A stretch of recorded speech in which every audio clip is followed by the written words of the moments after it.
Moi, j'ai toujours dit, on côtoie les riches, les pauvres, les intelligents et les cons, mais c'est sympa. Autour d'un pancake.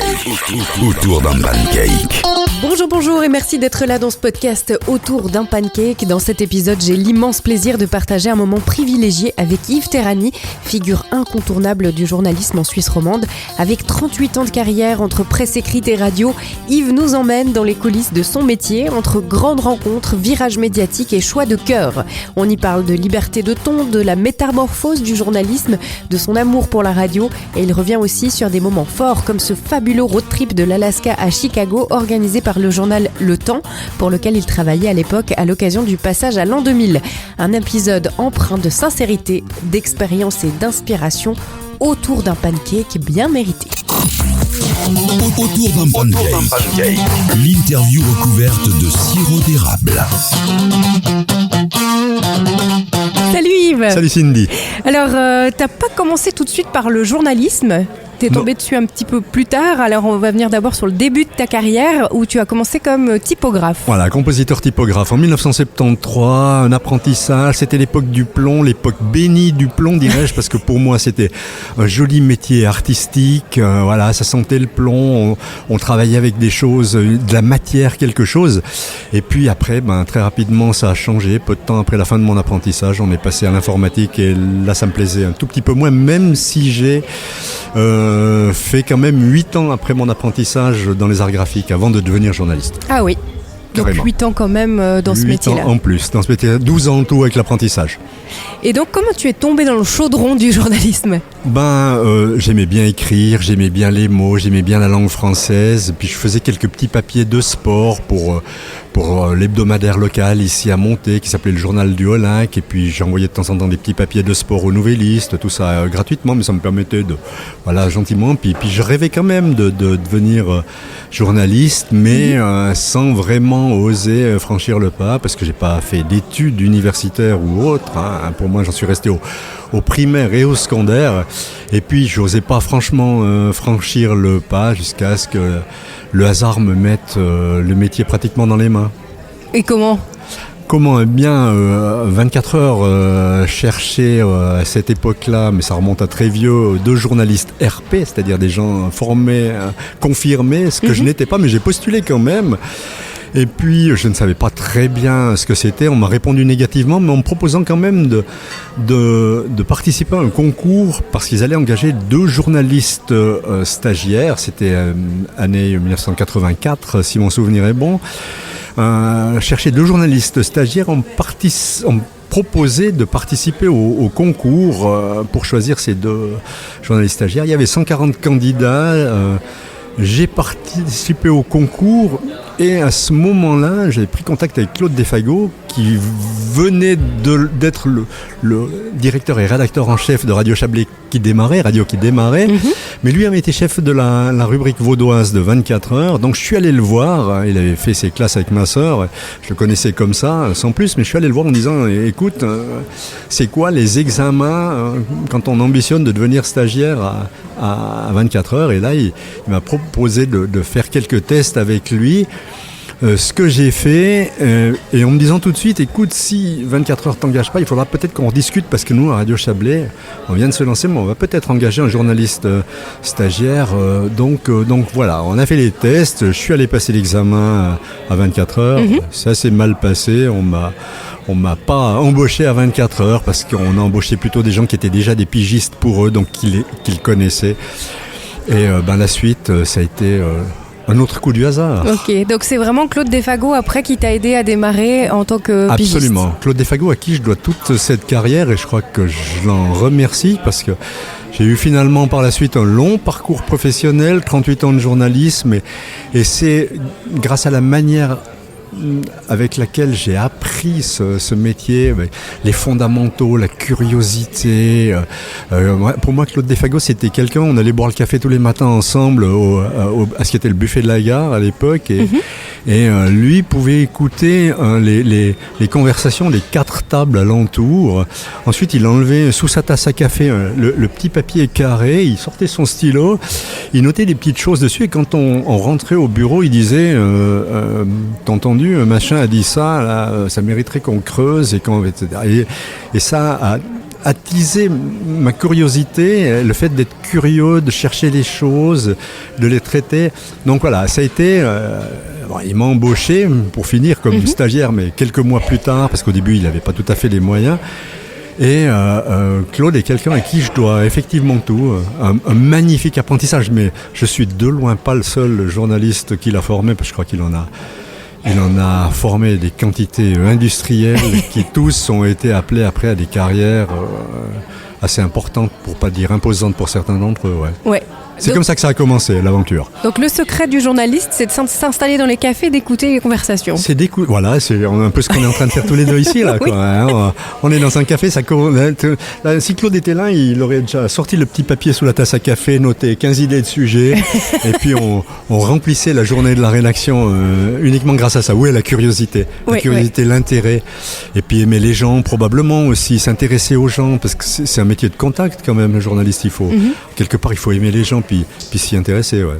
Oui, je lui dois énormément. Et je lui en suis reconnaissant. Est-ce que tu crois que cette méthode de travail, elle fonctionne encore aujourd'hui ? On l'utilise encore ? Non, plus du tout, je pense pas, je sais pas. Moi, j'ai un peu l'impression que l'avènement des réseaux sociaux et puis voilà, les journaux gratuits ont pratiquement mis à mort ce métier. Enfin, je veux pas faire le vieux con qui dit c'était mieux avant, même si je suis persuadé que je suis un vieux con et que c'était mieux avant. Mais je crois que j'ai pas l'impression que c'est encore possible, ou alors dans vraiment très très peu de cas. Malheureusement, ce journalisme-là, il n'existe plus vraiment, quoi. C'est un peu triste. Oui, c'est un peu nostalgique comme manière de parler. Mais voilà. Mais à part ça, il y a la satisfaction, la joie d'avoir vécu peut-être les plus belles années de ce métier.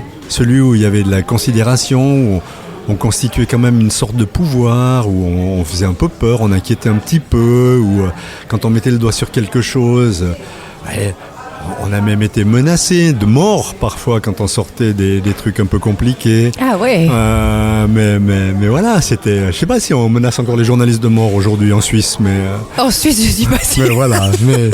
Nous, on ailleurs, l'a été. peut-être. Oui, voilà, on l'a été. Mais pour quelle raison on t'a parce menacé ? que quand on sort un scoop assez important dans la région et que ça touche le domaine écologique alors que les écolos sont super mal vus et que vous avez quelque part pris un petit peu le parti, je ne vais pas donner l'exemple précis, mais vous avez pris un petit peu le parti, ceux qui ne sont pas écolos, vous mettent une lettre anonyme écrite à la main dans votre casier, dans votre boîte aux lettres à la maison. Ah ouais. Voilà. Ça en est resté là, la lettre est passée à la poubelle, j'ai jamais eu peur, donc c'est pas grave. Mais oui, effectivement, c'est arrivé. C'est arrivé.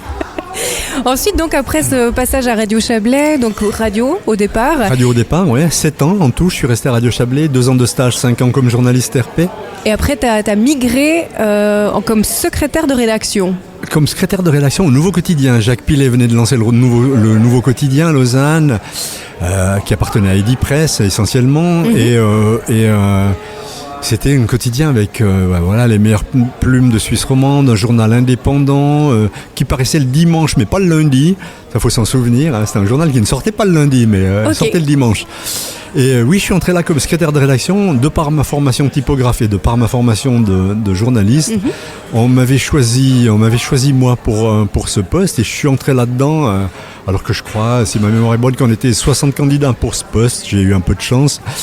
On m'a engagé, puis après, j'avais fait de la radio, la presse écrite m'intéressait aussi, l'écriture, puis l'occasion surtout d'apprendre à écrire au milieu de plumes absolument magnifiques. Quand vous faites relire vos articles par Bertil Galland, je peux vous dire que la première fois, vous avez presque envie d'aller vous cacher aux toilettes en pleurant parce que vous vous êtes fait massacrer, etc. Puis au fil du temps, vous apprenez à avoir une écriture un peu léchée, un peu avec des beaux mots, des belles phrases.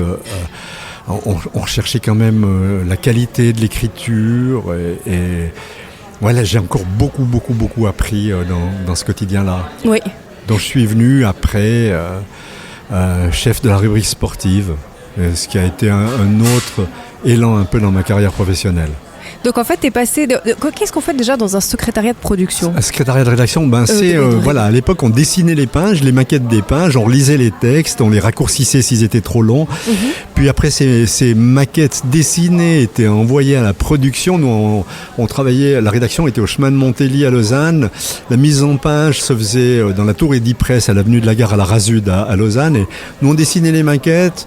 On envoyait les textes et puis les metteurs en page les mettaient en page justement. On relisait, on faisait des titres, on dessinait les maquettes, on travaillait avec les journalistes en étant nous-mêmes, mais on changeait des petites choses quand il y avait lieu de changer des petites choses. Il fallait des fois raccourcir un texte de 10 lignes, on le faisait, on nous faisait confiance puisqu'on était censé savoir le faire. Parce qu'au Nouveau Quotidien, on ne touchait pas à la dimension des photos. Je veux dire, la photo, elle devait avoir cette largeur-là, cette hauteur-là, on ne pouvait pas dire si on regarde un peu la photo, on arrive à gagner 10 lignes.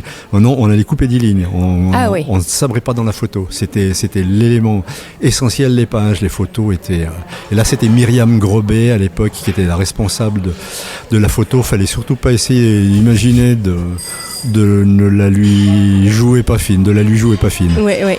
Voilà, Okay. Mais c'était ça, quoi. Le secrétariat de rédaction. Puis après, on est repassé au journalisme. Je suis repassé au journalisme dans une rubrique. Avec ce poste donc de responsable des sports. Et là, tu as eu ce poste au culot, comme tu m'as dit. Au culot, oui, parce qu'en fait, on m'avait engagé pour le secrétariat de rédaction. Puis d'entrée, j'avais dit, mais je veux pas faire ça toute ma vie. Et puis on m'avait dit, Jacques Pilet m'avait dit, écoutez, Yves, vous faites ça pendant 2 ans, au moins. Et puis ensuite, on en reparle. Et puis après 2 ans, je suis retourné le voir. Il a renégocié en trouvant un prétexte qui était justifié, le changement du système informatique. Donc si vous pouvez continuer encore quelques temps, puis j'ai continué, puis au bout du compte je suis allé le revoir avec en lui mettant un peu plus la pression et puis en lui demandant si j'avais de l'avenir comme journaliste ou si je devais chercher du travail ailleurs. Et puis il a fini par céder et quelques semaines plus tard m'a sorti du secrétariat de rédaction pour me mettre à la rédaction. Okay. Comme journaliste de sport. Et là, alors, une carrière de journaliste s'ouvre à toi. Tu as beaucoup voyagé pour ce poste. Beaucoup, parce qu'on n'était pas nombreux, puis on faisait beaucoup de choses. Et là, quand même, il faut dire que c'était l'époque où les journaux avaient des moyens. Je veux dire, les moyens financiers, on regardait pas trop. Les rédactions étaient énormes. Les journaux avaient un volume quand même assez énorme en termes de pagination. Puis on demandait un budget, on l'obtenait. Alors oui, j'ai pu voyager. J'étais plutôt spécialisé dans les sports mécaniques et le cirque blanc, c'est-à-dire le ski alpin, ce qui m'a valu pendant longtemps de faire Kitzbühel, l'Oberhorn, Val d'Isère, des grands prix de Formule 1 à Monza, à Monaco, des choses comme ça, puis plein d'autres sports aussi. J'ai pu faire 4 fois les championnats du monde de ski à Sierra Nevada, Sestriere en Italie, Vail dans le Colorado aux États-Unis, Southampton, puis les Jeux Olympiques d'Atlanta pour le Nouveau Quotidien en 1996. Avec Jean-François Fournier, qui était alors le chef de la rubrique sportive du Nouveau Quotidien. Et puis, beaucoup voyager dans le monde entier, faire des reportages à gauche, à droite, tout ça sous les couleurs du Nouveau Quotidien. Puis après, il y a eu un nouveau changement. Oui, encore une autre virée. Une autre virée, puisque le Nouveau Quotidien, à ce moment-là, c'était en 98, a fusionné avec le Journal de Genève pour donner naissance au Temps. Et là, on m'a demandé si j'étais d'accord de continuer à être journaliste de sport au Temps, mais sans être cette fois-ci responsable de la rubrique sportive. Ça ne me dérangeait pas le moins du monde, parce que moi, ce que j'aimais, c'était le terrain. Oui. De sauter dans la voiture, de partir, à Sölden pour une course de ski en Autriche, de faire 1000 km en voiture à l'aller et pratiquement 1000 au retour parfois. Oui. On passait beaucoup de temps sur la route. Donc j'ai dit oui parce que ça me plaisait. Puis là, on retombait de nouveau sur un quotidien avec Eric Höstli comme rédacteur en chef.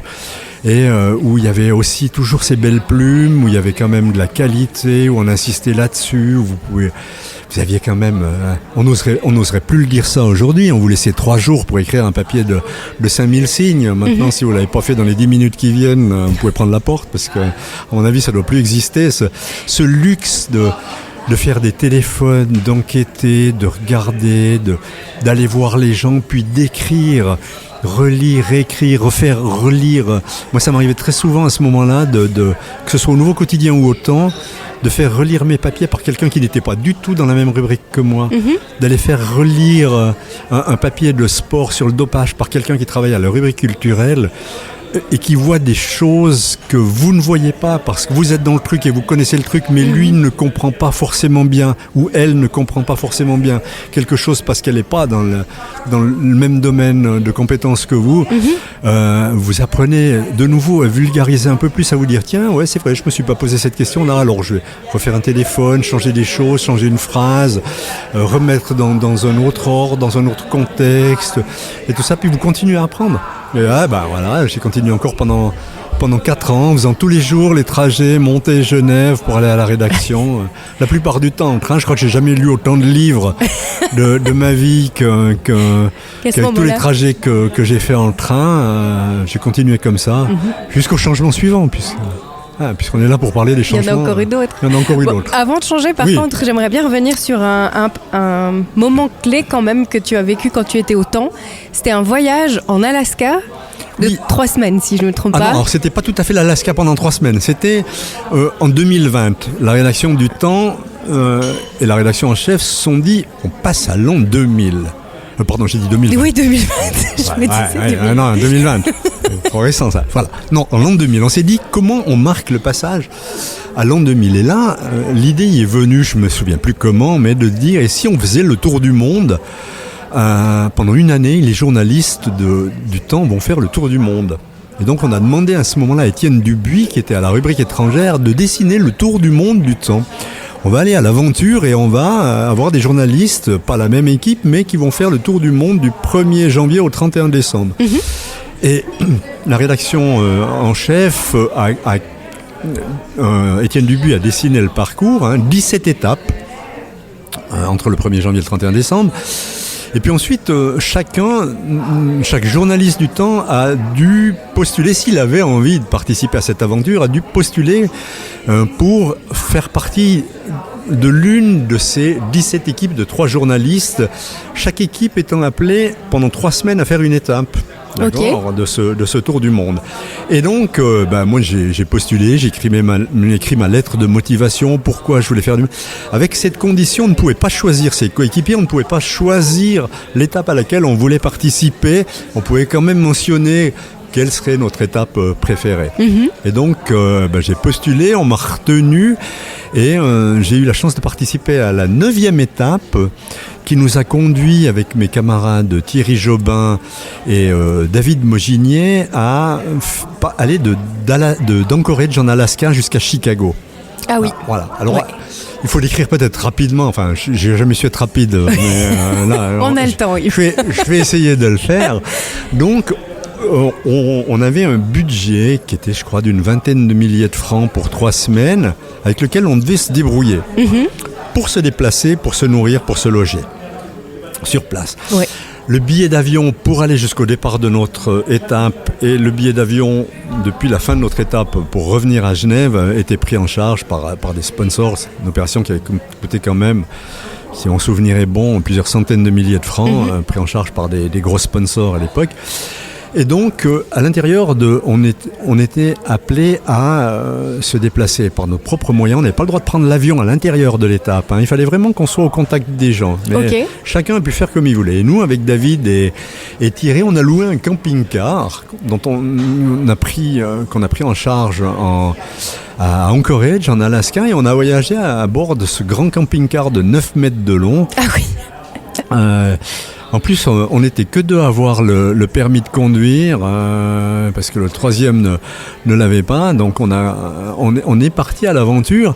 Et l'idée était qu'on sorte une page par jour de reportage on les avait pas prédéfinis à l'avance. L'idée, c'était vraiment que chacun aille au contact de la population dans les régions qu'on traversait, puis qu'on restitue tout ça. Il y avait quelques passages obligés, on devait avoir au moins un sujet, je crois que c'était par semaine avec un enfant, ou une recette de cuisine locale, régionale, par là où on était passé. Et le reste, c'était totalement libre. Et donc, on devait... il faut peut-être préciser que parce que les moyens techniques n'étaient pas les mêmes qu'aujourd'hui, le téléphone portable, voilà, on était en 2000. Donc voilà, nous on travaillait avec des ordinateurs, on allait dans des cafés internet pour envoyer nos textes et les photos qu'on prenait. Et puis la première équipe était partie avec une semaine d'avance, de manière à pouvoir envoyer son premier article pour le faire paraître le 2 janvier. Puis ensuite, il y a toujours eu ce décalage. Donc, on avait une semaine d'avance par rapport au moment où notre première page allait paraître. Donc, ça nous a laissé le temps d'aller découvrir. Et là, comme tu le dis, Cindy, on se pose à Anchorage, en Alaska. On ne sait pas que faire. Et on va à l'aérodrome civil, il y a un aéroport civil, il y a un aéroport militaire hyper stratégique en Alaska, de l'US Air Force, et puis il y a un troisième aérodrome qui est un aérodrome avec les petits avions, avec les bush pilots, les mecs qui vous emmènent survoler le bush, qui se posent sur une piste, vous n'osez même pas imaginer que c'est faisable, c'est ce qu'on a vécu d'ailleurs, parce que voilà. Puis on est allé voir ces bush pilots en se disant, tiens, si on faisait un reportage sur ces gars-là, toujours si mon souvenir est bon, puis ce type-là nous a parlé d'un vétéran du Vietnam qui était retranché dans une forêt d'Alaska où pour lui, il voyait toujours pratiquement les rouges en face, l'ennemi russe, il n'était pas franchement passé à autre chose, et ce bush pilot nous a proposé de nous emmener à la rencontre de ce type, avec son avion, tout ça gratuitement, quoi. Il a payé le carburant. Alors là, on est allé à 2 aussi, parce que le troisième avait peur de l'avion. Ok, c'est celui qui savait pas conduire aussi. Je me souviens plus. Je me souviens pas si c'était le même, d'ailleurs. Et le gars nous a fait voler un peu sur le bush et s'est posé dans une clairière de fourrurier. Il devait y avoir quoi. Les arbres devaient être à 2 mètres à gauche de l'aile gauche et ceux de droite à 2 mètres à droite. Quand il a commencé à plonger, je me suis dit, c'est pas vrai, on est mort. On va jamais pouvoir se poser dans cette clairière.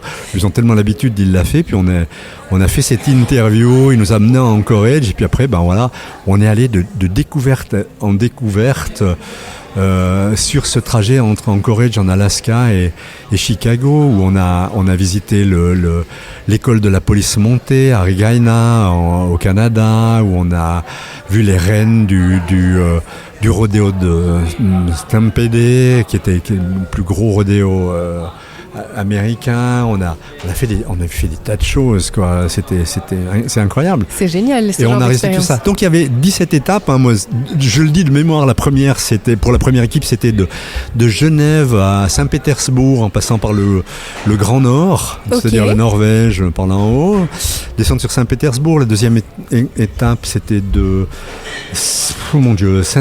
je me rappelle plus, de Saint-Pétersbourg à Téhéran, Lahore, Katmandou, et ainsi on a fait le tour du monde, la dernière équipe ayant fait le dernier bout d'Afrique pour revenir à Genève. Il y a une équipe qui a traversé l'Australie.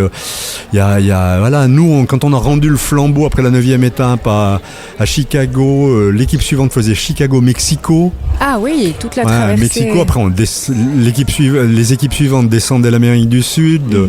Ensuite, il y avait le relais. C'était une aventure incroyable dont il est resté un livre, finalement, un grand livre, où on a restitué toutes ces pages avec un article en moins par page, parce que la mise en page du livre ne permettait pas de tout mettre.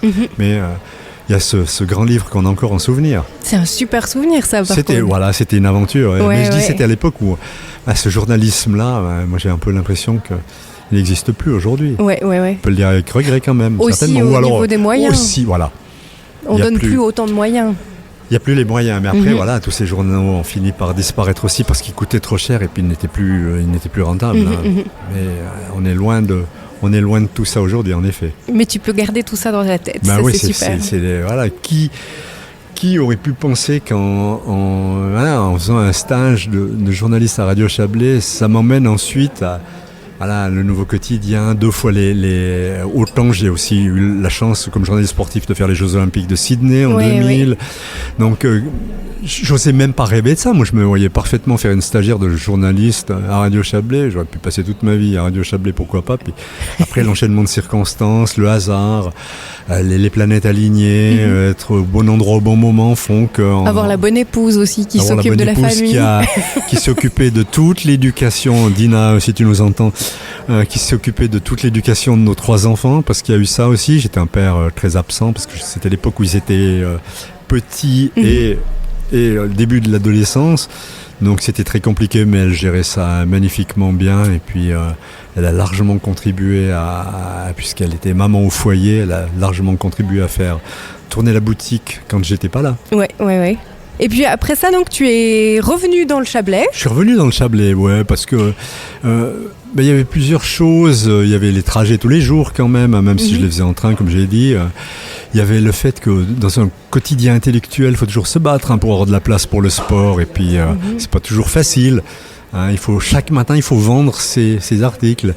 Et puis, on était dans le même cahier que la politique suisse. Donc, c'est toujours difficile de disputer des pages à la politique suisse. Il y avait de temps en temps des petits coups bas qu'on se faisait parmi. On essayait de savonner la planche du collègue chef de la rubrique adverse pour lui piquer une demi-page ou une page. Donc voilà, il y avait ça, il y avait le fait qu'on bossait beaucoup, on n'était pas nombreux, on travaillait beaucoup le week-end aussi. Et puis en additionnant tout ça, j'ai eu envie de faire autre chose et là il y a une opportunité qui s'est fait jour au Nouvelliste. Voilà. Donc là, tu es revenu en terre chablaisienne pour gérer une partie du Nouvelliste et d'un quotidien chablaisien. Alors, le Nouvelliste cherchait un chef pour le bureau du Chablais et qui soit à la fois chef de ce bureau du Chablais pour les pages chablaisiennes du Nouvelliste. Il y avait pas mal de pages à cette époque-là, il y avait pas mal de pages. Là aussi, il y avait des moyens. Le Nouvelliste faisait 4 cahiers et puis c'était, je pense, on peut le dire, plus de 40 pages par jour. On est à 20-24, parfois maintenant 28. Aujourd'hui, peut-être, je sais pas, je regarde pas forcément tout, je compte pas les pages tous les jours, mais ça doit pas être tellement ça. Et puis, il y avait le Chablais Magazine, qui était un hebdomadaire, qui appartenait aussi au groupe Rhône Média, Nouvelliste. Donc, la personne qu'on cherchait, c'était celui qui ferait l'office de chef du bureau du Chablais du Nouvelliste et de rédacteur en chef. Voilà. Et j'ai postulé.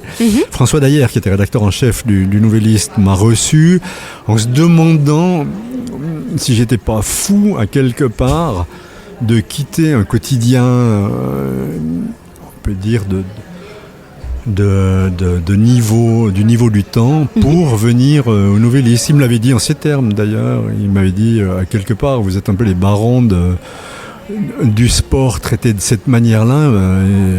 Il me voyait aussi, il m'a dit mais qu'est-ce que vous venez foutre chez nous? En gros, je me souviens très bien de ça, quoi. Puis j'ai dit, et pour moi, j'ai commencé comme ça, la locale, la régionale. Pour moi, il n'y a pas de journalisme plus ou moins valorisant qu'un autre. C'est du journalisme et puis mon truc c'est d'être proche des gens, d'être dans le terrain, de faire des choses comme ça. Puis il m'a dit si vous êtes assez fou pour avoir cette envie-là, venez, c'est ce que j'ai fait, quoi.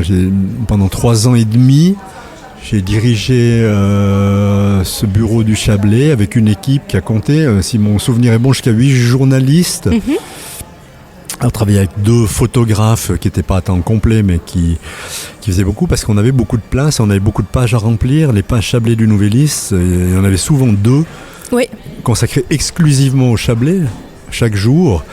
Mais au minimum 1, maintenant je crois qu'on est assez loin de ça avec le Nouvelliste. Et puis il y avait le Chablais Magazine qui faisait en tout cas 20 pages et qu'il fallait remplir aussi. C'est toute la même équipe qui faisait ça et c'était très, très plaisant, une équipe plutôt des jeunes et tout, donc voilà. Mais comme pour tout, il y a un moment où on a l'impression qu'on a un peu fait le tour du truc, qu'on a envie d'autre chose. Je venais de faire 13 ans de presse écrite. Le micro me manquait un peu, puis hop, zou Cindy. Voilà. On passe à l'étape suivante. Retour aux premiers amours. Mais cette fois-ci du côté de Lausanne, donc tu auras fait aussi gentiment toute la côte. Moi je fais tous les allers-retours. J'ai couvert un bout. Oui, j'étais lémano-centré, on va dire. Parce que, oui, quand même. Le Valais, puis j'ai pas dépassé Genève et Lausanne. Oui, parce que la RTS cherchait un correspondant en Valais. On était en, mon Dieu, 2000, c'était juste après le 11 septembre. Hein, voilà, ah oui, fin 2001. Voilà. Et la RTS cherchait un correspondant en Valais. J'ai postulé, j'ai fait des tests de voix, des tests d'écriture, etc. Et puis on m'a répondu que non. On n'allait pas m'embaucher comme correspondant en Valais, mais on allait m'embaucher, si j'étais d'accord, comme responsable du bureau vaudois de la RTS, donc basé à Lausanne. Alors c'était pas tout à fait ce que je voulais faire, mais pourquoi pas ? Je me suis dit pourquoi pas. Quand t'as mis le pied dans la maison après, c'était un peu comme toujours mon parcours avant. Hein, c'est de se dire on met un pied dans la boutique, on attend de voir ce qui se passe, et puis s'il se passe quelque chose c'est bien, s'il se passe rien, on peut toujours envisager de faire un autre pas supplémentaire. Puis je suis entré, on appelait ça le premier correspondant. On ne disait pas le chef du bureau vaudois ou le responsable du bureau vaudois, on disait le premier correspondant. Alors là, on était une petite équipe, quatre journalistes avec lesquels on couvrait le canton de Vaud. Ok. Donc voilà, j'ai fait ça quelques mois avant qu'on me propulse comme chef adjoint de la rubrique suisse. C'était Patrick Nussbaum qui était le rédacteur en chef qui m'a proposé ça. Et puis je lui avais dit d'entrée que j'étais pas fait pour ça, parce que j'étais trop carré, trop caractériel, trop saut de gouille, trop écorché vif. Je savais que j'allais être chaque jour entre le marteau et l'enclume, et que je pouvais être assez facilement un adepte du pétage de plomb, et je pensais pas pouvoir résister. Et puis lui m'a dit écoute, si tu fais ça, et puis on verra bien, si ça joue pas, tu feras autre chose. Et puis j'ai tenu 17 mois, je crois, comme chef adjoint de la... Il me semble que mon prédécesseur avait tenu clairement beaucoup moins que ça. Ok, tu vois quand même. Oui, voilà. T'as poussé tes limites. Voilà. Mais en même temps, voilà, c'est un poste où vous ne pratiquez plus le journalisme, à part peut-être un flash ou l'autre de temps en temps comme ça pour dépanner, mais il n'y a plus de terrain, il n'y a plus rien. On gérait une équipe quand même de plusieurs dizaines de journalistes répartis dans 9 bureaux, un à Zurich, un au Tessin, puis les 7 autres en Suisse romande. C'est souvent entre du planning, quoi. Il faut demander aux journalistes de faire des sujets qu'ils n'ont pas envie de faire. Il faut proposer à la rédaction en chef des sujets que les journalistes proposent et dont la rédaction en chef ne veut pas. Donc on se fait engueuler de pied dessus, de pied dessous. Ouais. On est tout le temps au charbon, en train d'essayer de se justifier, d'arrondir les angles avec tout le monde. Et puis c'est compliqué. Puis quand on est un peu avec un tempérament méditerranéen emporté, comme le mien, parfois ça fait des étincelles, mais je l'ai fait tout en sachant que je ne pourrais pas le faire pendant 10 ans. Puis au bout de 17 mois, je suis passé à autre chose. D'abord à la rubrique économique pendant 7 ou 9 mois. Puis je suis devenu correspondant en Valais parce que la place était devenue libre. Finalement. Tu vois, c'était bien l'heure de rentrer. On s'accroche, hop. On fait des trucs pour lesquels on n'était pas prévu, puis on évolue et on apprend, parce que c'est un métier où j'ai quand même eu la chance d'apprendre tous les jours. C'est un jour nouveau où on apprend des choses, où on s'éclate à faire des choses. Alors, on rigole pas tout le temps, c'est pas toujours aussi drôle. Il y a des journées qui sont un peu plus pénibles que d'autres, ça arrive même souvent. C'est fatigant, c'est stressant, mais c'est toujours enrichissant, parce que c'est un métier où on est proche des gens, où on voit des gens. Moi j'ai toujours dit, on côtoie les riches, des pauvres, des intelligents et des cons, mais c'est sympa. C'est sympa quand même. Et alors, petite touche très sympathique, après cette période à la RTS, 2 ans avant la retraite, tu as été remercié. Voilà. Et tu t'es retrouvé au début. La roue a tourné. Voilà, et tu es revenu à Radio Chablais. C'est assez surprenant parce qu'en fait j'ai fait 4 ans de correspondant en Valais, puis après on avait des clauses de rotation à la RTS. On pouvait rester que 4 ans dans ces postes-là, et ensuite on devait en accepter un autre ou proposer d'en prendre un autre. On est toujours à la RTS, à ce moment-là, on était toujours obligé de repostuler, comme si on ne nous connaissait pas. Lettre de motivation, CV, même si on était déjà dans la boutique, il fallait toujours repostuler. Donc j'avais fait 4 ans, puis après ces 4 ans, je suis retourné à Lausanne 2 ans, de nouveau au bureau vaudois. Puis après, un nouveau poste est redevenu libre à Sion et j'ai repostulé et on m'a remis à Sion. Et puis voilà, j'arrivais gentiment au bout de ma carrière. On m'avait dit que finalement on me laisserait jusqu'au bout, mais à 63 ans, on m'a prié de m'en aller pour des questions d'économie parce qu'on était une quinzaine à coûter, semble-t-il, trop cher. Et on nous a proposé une pseudo retraite anticipée, mais qui financièrement n'était pas tout à fait ce qui était envisageable. Et au moment où ça arrive, c'était au moment de mon anniversaire en plus que j'apprenais que j'allais prendre la porte de sortie. J'apprends que Radio Chablais cherche 2 journalistes confirmés. Il se trouve que j'habite dans le même immeuble que Radio Chablais. Donc j'ai appelé le directeur de Radio Chablais pour lui dire, écoute, il paraît que tu cherches 2 journalistes. J'avais 63 ans. Il paraît que tu cherches 2 journalistes. Lui m'a dit, il paraît que la RTS te fait des misères. Descends d'un étage, puisque son bureau était juste en dessous de notre appartement. Descends d'un étage, on discute. Et il m'a embauché comme journaliste à Radio Chablais en plein début de pandémie. Donc on faisait du télétravail. Ça te changeait pas grand-chose, oui, ce télétravail d'un étage à l'autre. Je télétravaillais depuis chez moi un peu et puis sinon on descendait à la rédaction pour présenter les nouvelles et pour faire des choses, mais c'était assez compliqué parce que finalement je devais passer d'une organisation qui est gigantesque, celle de la RTS, où vous avez des gens qui mettent les podcasts, vous ne faites rien de vous-même, tout ce qui est sur le net, c'est fait par l'équipe du net. Vous passez à Radio Chablais, vous faites tout vous-même, de A à Z, les brèves, c'est vous qui les mettez, les photos, c'est vous qui les faites, enfin vous refaites tout. Donc je continuais à apprendre à 63 ans, et puis je devais terminer à la fin 2021, puisqu'en 2022 j'avais l'âge de la retraite, puis on m'a demandé de continuer encore en 2022 à plein temps. Ça me plaisait, ça m'intéressait, c'était sympa aussi financièrement, ça m'aidait quand même aussi. Et puis en 2022, on m'a encore demandé de continuer un petit bout en 2023, ce qui continue à m'arranger, puis ça me plaisait toujours. Et puis à 66 ans et demi est venu l'âge de la retraite. Mais comme tu le dis Cindy, la boucle était bouclée parce que j'allais terminer ma carrière de journaliste de manière triste, par une sorte de licenciement. Parce que c'en était un quelque part. Oui. J'allais terminer ma carrière de manière un peu triste, en me disant, t'as fait tout ça, puis là, tu vas prendre J'ai passé quelques nuits, pas nombreuses, mais quelques nuits à me dire, c'est assez moche, quoi. Déjà, financièrement, c'était pas si simple que ça, parce que nous, mon épouse n'a pas eu d'activité rémunérée pendant toutes nos années de mariage. On est toujours ensemble au jour d'aujourd'hui. Et on fait partie de cette classe de la population qui n'a pas forcément pu économiser en faisant comme ça. Quand on est 2 à travailler, on peut faire des économies. Enfin, j'espère qu'on peut faire des économies, même si j'en suis pas intimement convaincu. Mais nous, on n'a pas pu le faire. Et là, on se retrouve avec... à 63 ans, on avait fait des calculs planifiés en se disant à la retraite, on aura tant, ça va aller, on va pouvoir le faire, etc. Sauf que là, on nous coupait pratiquement les ailes 2 ans avant la fin.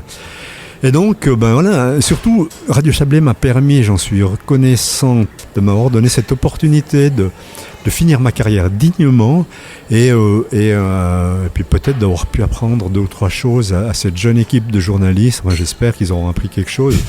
Ils ont eu un fichu caractériel qui a dû les emmerder, qui n'était pas forcément un camarade sympathique avec lequel ils buvaient beaucoup de café à la cafette, parce que moi, je suis plutôt du genre, je me mets dans le truc, le reportage, je le monte directement, comme ça je suis encore dedans, et puis voilà, je suis pas forcément le camarade le plus simple, mais avoir la manière à laquelle ils se sont associés à mon pot de départ, où tout le monde était là, où ils ont chanté une chanson qui avait été réécrite pour moi, avec tous les gentils mots qu'ils m'ont écrits. Je crois qu'ils m'ont pas tous détesté, bien au contraire. Non, et puis tu avais quand même une sacrée expérience derrière toi qui pouvait aussi leur servir pour leur carrière. Alors, franchement. J'espère avoir pu leur donner quelques conseils en termes d'écriture ou de manière de faire ou de manière d'être peut-être avec les gens. Surtout peut-être de comprendre que le journalisme, c'est... les gens n'ont pas besoin des journalistes, enfin oui, ils en ont peut-être besoin quand ils font une carrière politique et puis ils connaissent notre numéro de téléphone. Je vous rassure, ils m'ont tous oublié, donc ils ont tous oublié mon numéro de portable. Je reçois plus de coups de fil aujourd'hui depuis que j'ai disparu du circuit. Servir et disparaître, là, cette fois-ci on a vraiment disparu. Voilà, c'est ça, c'est comprendre que le journalisme, les gens n'ont pas besoin de nous, mais nous on a besoin d'eux. Donc on ne doit pas les forcer à faire des choses que nous on aimerait bien qu'ils fassent ou qu'ils nous disent. Et voilà. Après il y a toute une approche à avoir. Moi j'ai toujours mis beaucoup d'humour pour approcher les gens. Okay. J'ai l'impression que très souvent j'ai obtenu des confidences parce que les gens voulaient bien me parler, parce que j'étais poli, drôle et un petit peu impertinent, etc. avec eux, mais en laissant une place à l'humain, en disant voilà, on pourrait faire comme ça. Et j'ai connu peu de refus de gens qui me disent non, je vous parlerai pas. Mais voilà. Et c'est ce que j'ai essayé peut-être de transmettre à la fin de ma carrière. 38 ans de journalisme pour finir quand même. Oui. La retraite à 66 ans et demi, avec un parcours qui a été, je pense, absolument incroyable. En tout cas pour moi, parce que j'osais pas en rêver au départ de ce parcours-là, quoi. Mais tu as dit en 2022, tu as partagé ton expérience à l'atelier radiophonique Roman, où tu avais dit que pour toi le journalisme c'est un métier de réseau. C'est un métier de réseau, ouais. Finalement, c'est ce que tu as fait. Toute ta carrière, ça a été ça, un réseau qui t'a amené à un autre réseau, etc. Et puis le réseau dans le travail aussi. Les gens, au départ, moi, je veux dire, j'ai obtenu des scoops, notamment, puisqu'on peut en parler, maintenant il y a prescription, puisqu'elle n'existe plus, sur la raffinerie de Colombey. J'ai obtenu des scoops de la part de quelqu'un que j'ai mis... pratiquement, je crois pouvoir dire, pratiquement 2 ans à essayer de convaincre. Voilà. Il me glissait des informations qui étaient absolument justes, précises. Simplement, je ne connaissais pas ce personnage qui utilisait un pseudo pour me contacter.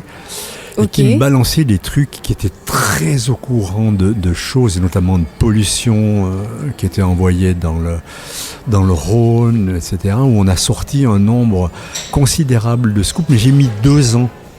Parce que je lui disais, ok, vous me balancez ces trucs, moi, tant que je ne peux pas vérifier les infos, il ne me les montrait pas à vérifier. Mais j'ai mis longtemps à tisser un lien de confiance jusqu'au jour où il a commencé à m'envoyer les documents, et ces documents prouvent absolument tout, quoi.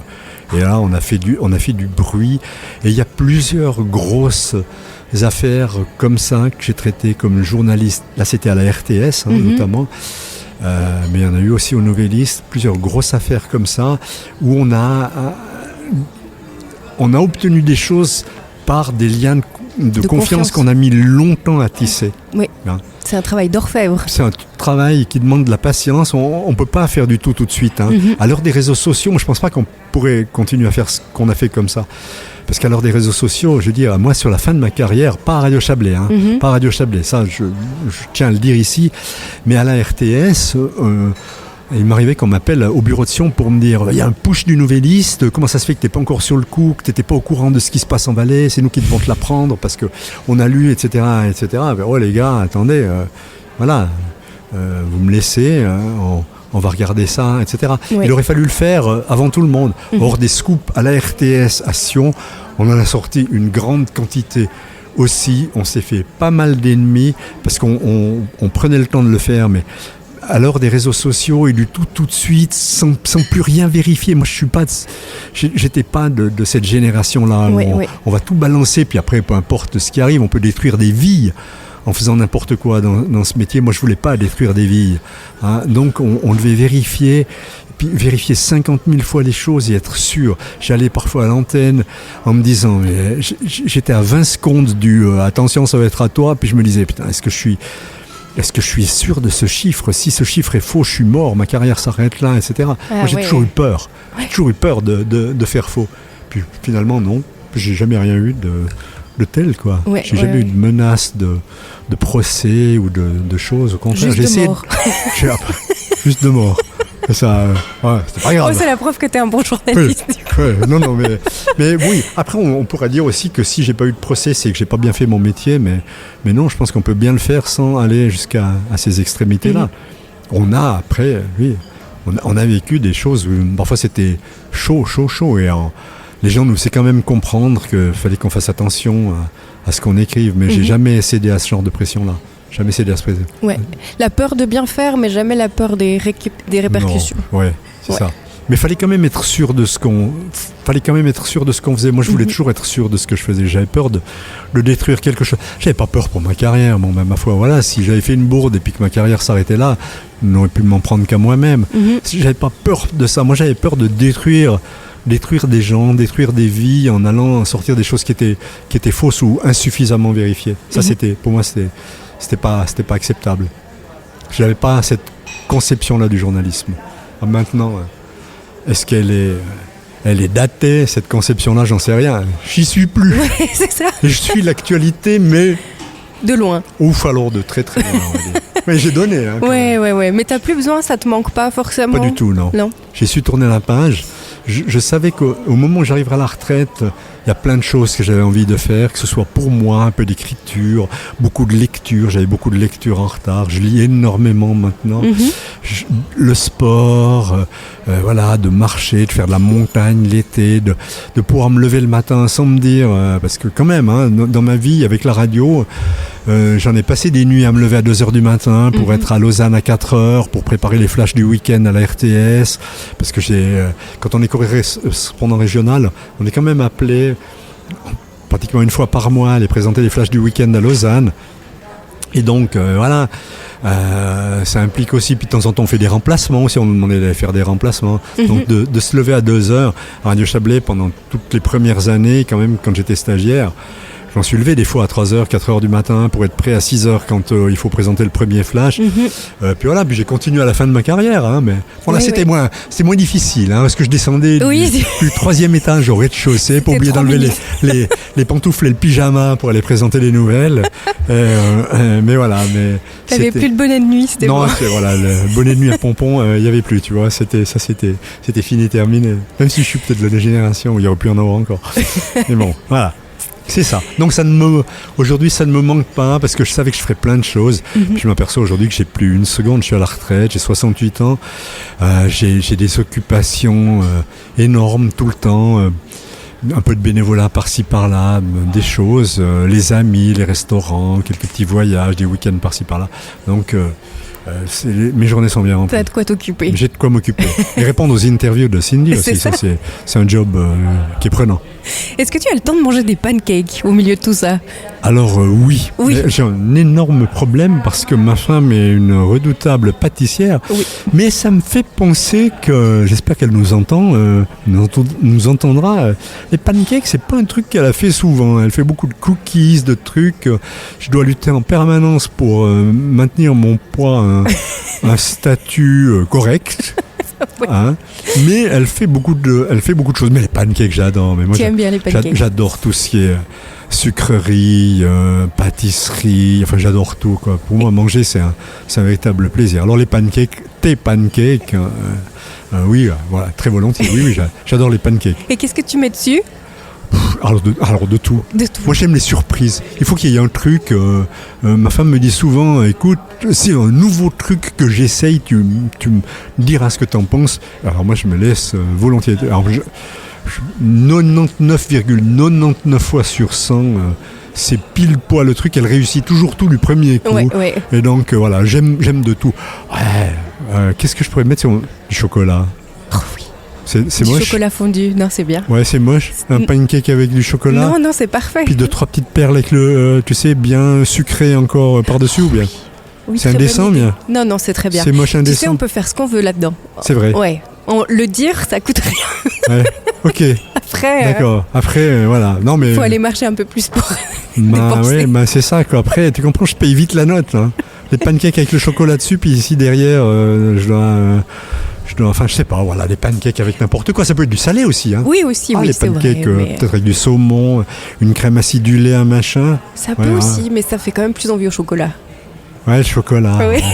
Ouais, tu sais, ou bien le sirop d'érable que mon ami Nicolas me ramène du Québec, ou mon ami Champérolin, Nicolas Bellon, me ramène, quand il vient, il me ramène souvent du sirop d'érable de la belle province où il est installé depuis 1995-1996, je crois. Et donc, du sirop d'érable, la chantilly, des trucs, enfin bref. Ouais, bien cochon. Non, léger. Léger. Oui. On dira ça. Mais la crème chantilly sans sucre dedans, alors. Ah, d'accord, ouais. Oui, alors quoi que, avec un peu de sucre. Ton café. On n'est plus à ça près. On n'est plus à ça près. Voilà. Super. Je te remercie beaucoup Mais de nous avoir accordé merci de tout ce temps-là. m'avoir laissé toute cette place. Je sais que je t'en ai pris beaucoup trop sur cette interview Non, parce que je suis c'était parfait. incorrigible bavard, mais c'est un peu ça la radio, quoi. Hein. C'est les podcasts, c'est un peu ça, c'est se laisser aller. Puis après, si les gens s'emmerdent à m'écouter, ils coupent. C'est autre chose. Ou bien. Exact. On s'en fout finalement. Nous, on a eu du plaisir à le faire. À fond. S'ils ont du plaisir à l'écouter, tant mieux. S'ils n'ont pas de plaisir à l'écouter, Tant pis. Est-ce que je peux dire que je m'en fiche Tu peux.